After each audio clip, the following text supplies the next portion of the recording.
का प्रसारण है FM बैंड 90.8 मेगाहर्ट्ज पर मालवा का अपना पहला कम्युनिटी रेडियो रेडियो दस्तक बोलता है मन की बोली। हेलो दोस्तों, मैं हूँ खुशबू और मैं हूँ प्राक्षी और आप सुन रहे हैं आपका अपना और उज्जैन का पहला community radio radio Dastak 90.8 FM। Vijayadashami विजय का पावन है त्योहार, जीत हो गई सत्य की, छूट गया है हार। रावण के जब पड़ गए भू पर अत्याचार, लंका में जाकर उसे दिया राम ने मार। विजयदशमी ने दिया हम सबको उपहार, अच्छाई के सामने गई बुराई हार। प्राक्षी, आज तो विजयदशमी है, तुम बताओ इस त्योहार पर तुम क्या करती हो? खुशबू, आज के दिन हम सभी सहेलियां शाम के वक्त तैयार होकर रावण दहन देखने के लिए मेले में जाती हैं। वहाँ पर खूब रौनक और उत्साह होता है। कई तरह के पकवान तो मिलते ही हैं और साथ ही साथ उमंगों से भरी रोशनी में रावण का पुतला जलता देख आनंद की अनुभूति होती है। आनंद की अनुभूति तो होनी ही चाहिए, बुराई पर अच्छाई की जीत जो होती है। हाँ खुशबू, यह तो सत्य है। और आज विजयदशमी के इस पावन अवसर पर BIPS की छात्राएं अपनी प्रस्तुति देने आ रही हैं। तो बुलाते हैं हमारे बीच हमारी सहेली ऋषिका ठक्कर को, जो आपके सामने दशहरा पर एक कविता प्रस्तुत करेंगी। रेडियो दस्तक के सभी श्रोताओं को मेरा नमस्कार। मैं BIPS कॉलेज में BSc इलेक्ट्रॉनिक मीडिया की छात्रा ऋषिका ठक्कर और आज मैं आपके सामने विजयदशमी के इस पावन अवसर पर एक कविता प्रस्तुत करने जा रही हूँ। दशहरे का तात्पर्य सदा सत्य की जीत, गर टूटेगा झूठ का, करे सत्य से प्रीत। सच्चाई की राह पर लाख बिछे हो शूल, बिना रुके चलते रहे शूल बनेंगे फूल। क्रोध कपट कटुता कलह, चुगली अत्याचार, दगा द्वेष अन्याय छल, रावण का परिवार। राम चिरंतन चेतना, राम सनातन सत्य, रावण वेर विकार है, रावण है दुष्कृत्य। वर्तमान का दशानन यानी भ्रष्टाचार, दशहरा पर करे हम इसका संहार। धन्यवाद। वाह, क्या कविता थी। हाँ, सच में आज का दशानन भ्रष्टाचार, अहिंसा और झूठ है और हमें इस दशहरा पर प्रयास करना चाहिए कि इन सभी बुराइयों का संहार कर राम की तरह सत्य और प्रेम जैसी भावनाओं को अपनाएं। करुणा में है राम, शांति में है राम, एकता में है राम, घर में है राम, हर आंगन में है राम। मन से रावण जो निकाले उसके मन में है राम। प्राक्षी, राम यह शब्द जितना सुंदर है उससे कहीं महत्वपूर्ण है इसका उच्चारण। हाँ, सच में राम कहने मात्र से ही शरीर और मन में आत्मिक शांति का अनुभव होता है। तो प्राक्षी, क्यों ना हम हमारे श्रोताओं को भी इस आत्मिक शांति का अनुभव कराएं और राम जी के पात्र का वर्णन करते हुए उनका ज्ञान बढ़ाएं। तो बुलाते हैं हमारी सहेली कनिशा तिवारी को। आप सुन रहे हैं 90.8 FM, तो सुनते रहिए और सुनाते रहिए रेडियो दस्तक आपकी खंड। रेडियो दस्तक के सभी श्रोताओं को मेरा नमस्कार। मैं कनिशा तिवारी BIPS कॉलेज में BCA की छात्रा हूँ। दोस्तों, आज मैं आपको रामायण के सबसे अहम किरदार श्री राम के बारे में बताने जा रही हूँ। भगवान श्री राम का जन्म रघुकुल में अयोध्या के राजा के घर में हुआ था। उनकी माता का नाम कौशल्या और पिता का नाम दशरथ था। भगवान राम के 3 भाई थे, भरत, शत्रुघ्न और लक्ष्मण। राम जी का विवाह राजा जनक की पुत्री सीता से हुआ था। उनके 2 पुत्र लव और कुश थे। श्री राम भरत के लिए आदर्श भाई, हनुमान के लिए स्वामी, प्रजा के लिए नीति, कुशल व न्यायप्रिय राजा, सुग्रीव व केवट के परम मित्र और सेना को साथ लेकर चलने वाले व्यक्ति के रूप में भगवान श्री राम को पहचाना जाता है। उनके इन्हीं गुणों के कारण उन्हें मर्यादा पुरुषोत्तम राम के नाम से पूजा जाता है। हिंदू मान्यता के अनुसार विष्णु जी ने राम अवतार अन्यायी एवं दुष्ट राक्षस राजा को खत्म करने के लिए लिया था। श्री राम अवतार में विष्णु जी ने श्रेष्ठ पुत्र, श्रेष्ठ भाई, श्रेष्ठ पति और श्रेष्ठ मित्र के गुणों को सामने रखा। दोस्तों, भगवान को मर्यादा पुरुषोत्तम भी कहा जाता है। राम जी को मर्यादा के पालन के लिए राज्य, मित्र, माता पिता, यहाँ तक कि पत्नी का भी साथ छोड़ना पड़ा था। श्री राम का परिवार आदर्श भारतीय परिवार का प्रतिनिधित्व करता है। राम जी रघुकुल में जन्मे थे। उनकी परंपरा प्राण जाए पर वचन न जाए की थी। पिता दशरथ ने जब माता केकई को वचन दिया था उनके किसी भी 2 वर को पूरा करने का, तब केकई ने इन वर के रूप में अपना पुत्र भरत को अयोध्या का राजा बनाने के लिए कहा और श्री राम के लिए 14 वर्ष का वनवास मांगा। पिता के वचन की रक्षा के लिए राम जी ने खुशी से 14 वर्ष का वनवास स्वीकार किया और पत्नी सीता ने भी आदर्श पत्नी का उदाहरण पेश करते हुए पति के साथ वन जाना पसंद किया। भगवान राम विषम परिस्थितियों में भी नीति सम्मत रहे। उन्होंने वेदों और मर्यादा का पालन करते हुए सुखी राज्य की स्थापना की। स्वयं की भावना व सुखों से समझौता कर न्याय और राज्य का साथ दिया। फिर चाहे राज्य त्यागने, बाली का वध करने, रावण का संहार करने या सीता को वन भेजने की बात क्यों ना हो। इसके अलावा श्री राम एक न्यायप्रिय राजा थे। उन्होंने इतना अच्छा शासन किया कि आज भी अच्छे शासन को राम राज्य की उपमा दी जाती है। श्री राम अपने भाइयों के लिए भी आदर्श थे। भगवान राम के 3 भाई लक्ष्मण, भरत व शत्रुघ्न सौतेली माँ के पुत्र थे, लेकिन उन्होंने अपने सभी भाइयों के प्रति सगे भाई से बढ़कर त्याग और समर्पण का भाव रखा और स्नेह दिया। यही वजह थी कि भगवान श्री राम के वनवास के समय उनके भाई लक्ष्मण उनके साथ वन गए और राम जी की अनुपस्थिति में राजपाट मिलने के बावजूद भरत ने भगवान राम के मूल्यों को ध्यान में रखकर सिंहासन पर राम जी के चरण पादुका रख जनता को न्याय दिलाया। माना जाता है कि श्री भगवान राम ने हर एक काम एक मर्यादा में रहकर किया। फिर चाहे बिना किसी प्रश्न के अपने माता पिता की आज्ञा का पालन करना हो या फिर वन में सीता हरण के बाद रावण का वध। रावण की मृत्यु के बाद भी उन्होंने अपने शत्रु से बैर नहीं रखा, बल्कि अपने भाई लक्ष्मण को रावण के पास शिक्षा लेने के लिए भेजा। भगवान राम का चरित्र हमें माता पिता की सेवा करना और उनकी आज्ञा का पालन करना सिखाता है। इसके अलावा राम एक न्यायप्रिय राजा थे। उन्होंने इतना अच्छा शासन किया कि आज भी अच्छे शासन को राम राज्य की उपमा दी जाती है। इसीलिए कहा गया है, राम होना सरल नहीं है, पर जो सरल हो गया बस वही राम है। मैं अपनी व्याख्या को यहीं समाप्त करती हूँ। धन्यवाद। ये है आपका अपना उज्जैन का पहला community radio, radio Dastak 90.8 FM। सुनेगा उज्जैन, बढ़ेगा उज्जैन। वाह, कनिषा ने कितनी खूबसूरती से प्रभु श्री राम का वर्णन किया है। वाकई प्राक्षी, मुझे तो वह लॉकडाउन का वक्त बहुत पसंद आया, जब कोई भी टीवी सीरियल या एंटरटेनमेंट शो नहीं चलाया गया था। टीवी पर आती थी तो सिर्फ महाभारत और रामायण, और कैसे पूरे परिवार ने साथ मिलकर बिल्कुल पहले की तरह रामायण देखी, जिसके पात्रों को देख लोगों के दिलों में रामायण एक बार फिर से जीवंत हो उठी। हाँ, सचमुच पूरे हिंदुस्तान, यहाँ तक कि विदेशों में भी लॉकडाउन के वक्त लोगों ने रामायण को खूब देखा और उसे वैसा ही प्यार और सम्मान मिला जैसा कुछ वर्ष पूर्व मिला था। प्राक्षी, तो क्या तुम्हें रामायण का वह हिस्सा याद है जब वे तीनों ही जंगल में रह रहे होते हैं और जब लक्ष्मण जी राम की पुकार सुनकर उन्हें ढूंढने जाते हैं तो वे सीता जी के बचाव के लिए एक रेखा खींचते हैं? हाँ, रामायण का वह हिस्सा मुझे बहुत अच्छे से याद है, पर क्यों ना आज हम सीता जी की भूमिका को एक अलग अंदाज में याद करें। तो बुलाते हैं हमारी प्रोफेसर दिव्या पाल मैम को, जो हमारी यादों को फिर से ताज़ा करेंगी। ये है आपका अपना उज्जैन का पहला community radio, radio Dastak 90.8 FM। सुनेगा उज्जैन, बढ़ेगा उज्जैन।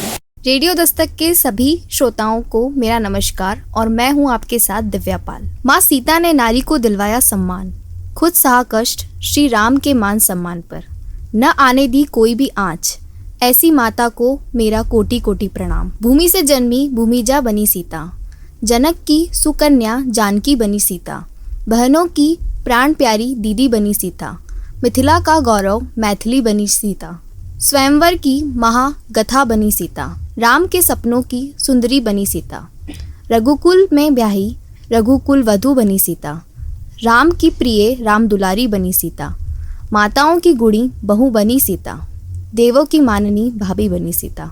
धन्यवाद। You're listening to Ujjain's first radio, Radio Dastak 90.8 FM. सुनेगा उज्जैन, बढ़ेगा उज्जैन। वाह, यह कविता सुनकर तो जरूर ही हमारे श्रोताओं को काफी आनंद आ गया होगा। हाँ, सच में। प्राक्षी, तुम जानती हो, रावण भी एक अच्छे भाई और अपने दिए गए वचन को पूर्ण करने वाले राजा थे। हाँ खुशबू, रावण भले ही अहंकारी थे, परंतु अपनी बहन को दिए गए वचन को निभाने के लिए रावण ने हर सीमा लांघी थी। और आज दशहरे के अवसर पर मैं सभी श्रोताओं को यह एक कविता के माध्यम से बताना चाहूंगी। कांधे पे सजाए जनेऊ, और रखे शास्त्र का ज्ञान। अपनी बहन के मान के लिए लड़ जाए प्रभु के साथ। न उन्हें चाह थी सीता की, न कोई द्वेष था राम से। उन्हें चाहिए था बस बदला बहन का उन दोनों भाइयों से। क्या हुआ जो राम हुए प्रभु, तो वचन तो रावण ने भी नहीं कभी तोड़े थे। बहन को दिए वचन में अपनी जान की बाजी लगाई थी। बड़े बहादुर थे ब्राह्मण वो, जो तनिक न डरे भगवान से। बस बहन के मान के खातिर लड़ गए वो श्री राम से। रामायण में रावण का किरदार भी उतना ही महत्वपूर्ण है जितना कि राम और सीता का। तो चलिए हम बुलाते हैं सोनिया गोविंदानी को, जो हमें रावण के सद्गुणों के बारे में बताएंगी। You're listening to Ujjain's first radio Dastak 90.8 FM. सुनेगा उज्जैन, बढ़ेगा उज्जैन। रेडियो दस्तक के सभी श्रोताओं को मेरा नमस्कार। मैं सोनिया गोविंदानी BIPS कॉलेज में BCA की छात्रा हूँ। दोस्तों, आज मैं आपको रामायण के एक और महत्वपूर्ण किरदार रावण के बारे में बताने जा रही हूँ। लंकापति रावण ऋषि विश्वा और राक्षसी केकसी का पुत्र था। उन्हें अन्य भाई कुंभकर्ण और विभीषण थे और उनकी बहन का नाम शूर्पणखा था। उनकी पत्नी का नाम मंदोदरी था व उनके पुत्र का नाम मेघनाथ था, जिसे इंद्रजीत के नाम से भी जाना जाता है। दोस्तों, भगवान रामचंद्र के विरोधी और शत्रु होने के बावजूद रावण बुरे नहीं थे। वह बुरे बने तो सचमुच में ही प्रभु श्री राम की इच्छा से। रावण एक महापंडित और भगवान शिव के महाभक्त थे। रावण ने अनेक महासिद्धियां प्राप्त की थी, परंतु रावण के पास इतनी सारी सिद्धियां होने के बाद भी वह अपने अहंकार को ना त्याग सके, जिसके कारण वह पराई स्त्री का हरण कर अपने राज्य लंका ले आए और उसी के कारण रावण और राम जी के मध्य युद्ध हुआ, जो रावण की मृत्यु का कारण बना। दोस्तों, दशानन रावण बहुत ही विद्वान थे। उन्हें 6 शास्त्र और 4 वेद कंठस्थ थे, इसलिए उन्हें 10 कंठी भी कहा जाता था। और उनके 10 सिर का अर्थ है: पहला काम, दूसरा क्रोध, तीसरा लोभ, चौथा मोह, 5वां मद, छठा ईर्ष्या, 7वां मन, 8वां ज्ञान, 9वां चित्त और 10वां अहंकार। रावण शिव जी के परम भक्त थे और उन्होंने ही शिव जी के लिए शिव तांडव स्तोत्र की रचना की थी। यम और सूर्य तक को अपना प्रताप झेलने के लिए विवश कर देने वाले प्रकांड विद्वान, सभी जातियों को समान मानते हुए भेदभाव रहित रक्ष समाज की स्थापना करने वाले व्यक्ति थे। रावण के 10 सिरों को ज्ञान का उपहार माना जाता था, क्योंकि लंकापति रावण को हर मामले में विशेषज्ञता हासिल थी। वह तर्क वितर्क में हमेशा आगे रहते थे और प्रशासन से उनका गहरा नाता था। दोस्तों, पुराणों के अनुसार रावण एक महावैद्य थे। आयुर्वेद में ऐसी 7 पुस्तकें हैं जिनकी रचना आज भी रावण के नाम पर है, जिससे पता चलता है कि रावण एक ज्ञानी वैद्य भी थे और उन्हें तकनीक का ज्ञान भी था। इसके अलावा रावण कुशल राजनीतिज्ञ, सेनापति और वास्तुकला में निपुण होने के साथ साथ बहुविधाओं के जानकार भी थे। उन्हें मायावी इसलिए कहा जाता था क्योंकि वह इंद्रपाल, तंत्र, सम्मोहन और तरह तरह के जादू जानते थे। उनके पास एक ऐसा पुष्पंक विमान था जो अन्य किसी के पास नहीं था और इन्हीं सब के कारण सभी उनसे भयभीत रहते थे। रावण के रूप में खलनायक और उसके भीतर सभी बुराइयों के अंत को दशहरा के रूप में प्रस्तुत किया गया है। लेकिन हमारे धार्मिक ग्रंथ इस बात की पुष्टि करते हैं कि रावण एक बुद्धिमान व्यक्ति था। सिर्फ उसके अहंकार ने उसे इस अंत तक पहुंचाया था। लेकिन रावण में कई गुण भी थे, जिसने उन्हें राक्षस राज बनाया और जगत के स्वामी भोलेनाथ शिव शंकर को भी अपना बुद्धिमत्ता और ज्ञान से रिझाया। सीता जी का हरण रावण का पाप था, लेकिन रावण में कुछ गुण भी थे जिनसे सीख ली जा सकती है। दोस्तों, खास बात यह है कि रावण के गुणों से सीख लेने के साथ ही उनकी बुराइयों जैसे अहंकार, सत्ता और शक्ति का मद, अपनों की सलाह को भी ना मानने की जिद और किसी स्त्री को बलपूर्वक पाने की लालसा और अपने शत्रु को कमजोर समझने की गलती आदि को न अपनाने की बात को भी ध्यान में रखना जरूरी है। इसलिए रावण के लिए इन पंक्तियों में कहा गया है: मैं ब्रह्मा का परपोत्र, ऋषि विश्वा का पुत्र, दैत्यराज की जन्मा, केकसी का जाया रावण हूँ। मैं बलवान कुंभकर्ण, विष्णु भक्त विभीषण का भ्राता, मैं इंद्र विजेता मेघनाथ, अतिकाय का तात रावण हूँ। शिव तांडव स्तोत्र से शिव की क्षमा याचना करने वाला, मैं अर्थ संहिता का ज्ञाता, मैं त्रिकालदर्शी रावण हूँ। मायावी शक्तियों से परिपूर्ण, मैं अहंकार से भरा हुआ, मैं छल कपट दाम दंड भेद से विजेता रावण हूँ। ज्ञात मुझे था अयोध्या में विष्णु ने अवतार लिया है। मैं सीता को छल से हर के राम से बैर लेने वाला रावण हूँ। राक्षस होकर भी ज्ञान, विज्ञान और पांडित्य से ओतप्रोत मैं राम की विजय श्री का आशीर्वाद देने वाला रावण हूँ। महाकाल का भक्त, अनन्य कैलाश पर्वत को उठाने वाला, मैं सीता जगदम्बा को हृदय में बसाने वाला रावण हूँ। अपनी बहन के कहने से हरण किया पतिव्रता सिया का, मैं बिना उसकी आज्ञा से उसे न हाथ लगाने वाला रावण हूँ। मेरी ही नहीं संपूर्ण राक्षस जाति के कल्याण को सोच मैं ईश्वर से युद्ध करने के लिए डटा रहने वाला रावण हूँ। किन्नर, देव, गंधर्व, राक्षस कोई नहीं टिक सकता था। मैं नर रूप में हरि के हाथों से मोक्ष पाने वाला रावण हूँ। जीवन भर दुराचार अत्याचार किया अगर मैंने, परंतु मैं अपनी मुक्ति का द्वार जानने वाला रावण हूँ। प्राण रहते राम के द्वारा लक्ष्मण का गुरु बनने वाला, मैं लक्ष्मण को नीति का ज्ञान देने वाला रावण हूँ। राम के हाथों राम बाण से, राम सम्मुख अंत समय मुख से, मैं श्री राम कहते ही राम में ही विलीन होने वाला रावण हूँ। धन्यवाद।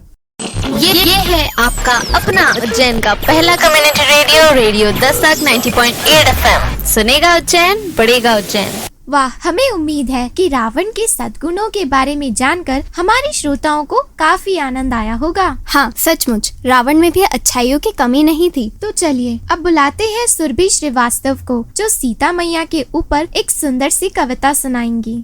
ये है आपका अपना उज्जैन का पहला community radio, radio Dastak 90.8 FM। सुनेगा उज्जैन, बढ़ेगा उज्जैन। हेलो दोस्तों, रेडियो दस्तक 90.8 FM के सभी श्रोताओं को मेरा तहे दिल से नमस्कार। मैं सुरभि BIPS में MA MMC की छात्रा आज इस कार्यक्रम में प्रसिद्ध कवि हनुमान गोप द्वारा लिखित कविता सीता की व्यथा को अपनी आवाज में आपके समक्ष प्रस्तुत करना चाहूंगी। राम जी का साथ दिया जिसने छाया बनकर, मायापति के साथ रही जो उनकी माया बनकर, रावण को एक तिनके से जिसने डरा दिया, बिना शस्त्र उठाए लंकापति को हरा दिया, जो साक्षात लक्ष्मी का अवतार थी, वीणा पाणी का संपूर्ण संसार थी, जिनके आशीष से स्वयं हनुमान अमर हुए, जिनकी इच्छा से अग्नि देव सरल हुए, धरती से उत्पन्न हुई जनक का अभिमान थी, मिथिला की वो राजकुमारी अवध का सम्मान थी। रावण को राम ने निश्चित ही मारा था, पर अशोक वाटिका में सीता से पहले ही वो हारा था। फिर भी सीता को जग ने नहीं स्वीकार किया, अग्नि परीक्षा लेकर भी उनका केवल तिरस्कार किया। एक धोबी के कहने पर खूब उपास हुआ, राम राजा बने रहे और सीता को वनवास हुआ। गर्भवती वो देवी थी, दुख अपार सहती रही, पीड़ा स्वयं की स्वयं से ही कहती रही। धरती से उत्पन्न हुई, धरती में ही चली गई, जीवन भर दुख सहा, अपनों से ही चली गई। राम जी का राज था, पर नारी का कहाँ मान रहा। कभी अग्नि परीक्षा, कभी वनवास होता, सदा अपमान रहा। अयोध्या ये कलंक कैसे धो पाएगी, प्रजा यहाँ की चैन से कैसे सो पाएगी। सरयू की निर्मल धारा भी थम जाएगी, व्यथा सीता की जब कोई सीता गाएगी। अवध की पावन भूमि भी शर्मिंदा होगी, सीता प्रसंग रहेगा जब तक निंदा होगी। हर युग में लवकुश राम का रथ रोकेंगे, सीता का क्या था दोष कहकर उनको टोकेंगे। इन प्रश्नों के आगे नतमस्तक भगवान रहेंगे, सीता ने सहा था अपमान, अब हर युग में राम सहेंगे। धन्यवाद। ये है आपका अपना उज्जैन का पहला community radio, radio Dastak 90.8 FM। सुनेगा उज्जैन, बढ़ेगा उज्जैन। सीता मैया त्याग और तपस्या की मूर्त थी और इस पात्र की सुरभि ने काफी अच्छे से व्याख्या की। हाँ, सचमुच। साक्षी, क्या हमने रामायण के सभी महत्वपूर्ण पात्रों की व्याख्या कर ली? अरे रुको, अभी 2 महत्वपूर्ण पात्र बाकी हैं। तुम भूल गई राम जी के भ्राता लक्ष्मण और राम जी के भक्त हनुमान जी को, जिन्होंने अंत तक उनका साथ दिया। तो चलिए हम बुलाते हैं हमारी सहेली नितिशा व्यास और खुशी देसाई को, जो लक्ष्मण जी और हनुमान जी पर एक एक कविता प्रस्तुत करेंगी। आप सुन रहे हैं 90.8 FM। तो सुनते रहिए और सुनाते रहिए रेडियो दस्तक, आपकी खंड। रेडियो दस्तक के सभी श्रोताओं को मेरा नमस्कार। मैं खुशी देसाई BIPS कॉलेज में BCA की छात्रा हूँ। मैं अनुज हूँ श्री राम का, रहूंगा सदा संग उनके खड़ा, जिन पर कृपा श्री राम की, वो व्यर्थ परिणाम से डरा। हूँ शेषनाग का रूप में, तो विमुख हरि से कैसे रहूं। और रघुकुल की भी यही रीत है, वचन से बड़ी ना कोई प्रीत है, रण में फिर चाहे हार है या जीत है। धन्यवाद। आप सुन रहे हैं 90.8 FM। तो सुनते रहिए और सुनाते रहिए रेडियो दस्तक, आपकी खंड। रेडियो दस्तक के सभी श्रोताओं को मेरा नमस्कार। मैं नितिशा व्यास BIPS कॉलेज से BCA की छात्रा हूँ। आज मैं आप सभी के समक्ष हनुमान जी पर एक कविता सुनाने जा रही हूँ। श्री राम के प्रति जिसने रखा समर्पण का भाव, सदा ही आज्ञाकारी का था उसका स्वभाव। कामना नहीं थी पाने की मान और सम्मान, नहीं था उसके जीवन में अहंकार का भाव। जिसकी नस नस में भरी थी स्वामी भक्ति, धर्म के लिए लगाई उसने अपनी शक्ति। अचल अडोल रहा सदा वो अपने इरादों पर, खरा उतर दिखलाया उसने अपने सभी वादों पर। धन्यवाद। आप सुन रहे हैं 90.8 FM, तो सुनते रहिए और सुनाते रहिए रेडियो दस्तक, आपकी खंड। वाह, इस कविता से तो हमारे सभी श्रोताओं को आनंद ही आ गया। हाँ, लक्ष्मण जी और हनुमान जी पर यह कविता काफी रचनात्मक थी। प्राक्षी, हमारी सभी सहेलियों ने रामायण के सभी किरदारों की बखूबी व्याख्या की। हाँ खुशबू, क्यों ना हम भी हमारे श्रोताओं को एक कविता सुनाएं। न राम है न रावण है, ये कलयुग की रामायण है। युगों युगों से सुन रहे थे जो गाथा, वो बन के रह गई मनोरंजन का साधन है। यहाँ हर मोड़ पर खड़ा एक दानव है, न कोई रावण जैसा सच्चा ब्राह्मण है। न शबरी के वो झूठे बेर हैं, न बचा इन दिलों में प्रेम है। न कोई वचन निभाने वाला है, पिता के कहने पर न कोई वनवास जाने वाला है। न लक्ष्मण जैसा भाई है, मन में बस नफरत की खाई है। न मर्यादा पुरुषोत्तम राम है, जो समझे माता पिता के चरणों में ही चारों धाम है। न सीता सी कोई सती है, वैचारिक मतभेदों पर वो अबड़ी है। न हनुमंत जैसा कोई सखा है, जो सुख दुख की घड़ी में संग खड़ा है। रामायण के अन्य पात्र भी बदल रहे हैं अपना स्वरूप। कलयुग का इंसान भूलता जा रहा है अपना मूल रूप। न राम है न रावण है, ये कलयुग की रामायण है। तो चलिए अब इस कविता के साथ हम सभी आपसे विदा लेते हैं। हमें आशा है कि हमारी प्रस्तुति आप सभी को बहुत पसंद आई होगी। यदि आपके मन में कार्यक्रम को लेकर कोई भी विचार या सुझाव हो तो आप हमें रेडियो दस्तक के व्हाट्सएप नंबर 9406894068 पर ऑडियो संदेश के रूप में भेज सकते हैं। और साथ ही में आप रेडियो दस्तक के social media accounts Facebook, Instagram, Twitter, ShareChat और यूट्यूब पर भी जुड़ सकते हैं। आप सभी श्रोताओं को हमारी ओर से विजयदशमी की हार्दिक शुभकामनाएं। तो सुनते रहिए आपका अपना और उज्जैन का पहला community radio, radio Dastak 90.8 FM। सुनेगा उज्जैन, पढ़ेगा उज्जैन। आप सुन रहे हैं 90.8 FM, तो सुनते रहिए और सुनाते रहिए रेडियो दस्तक, आपकी खंड।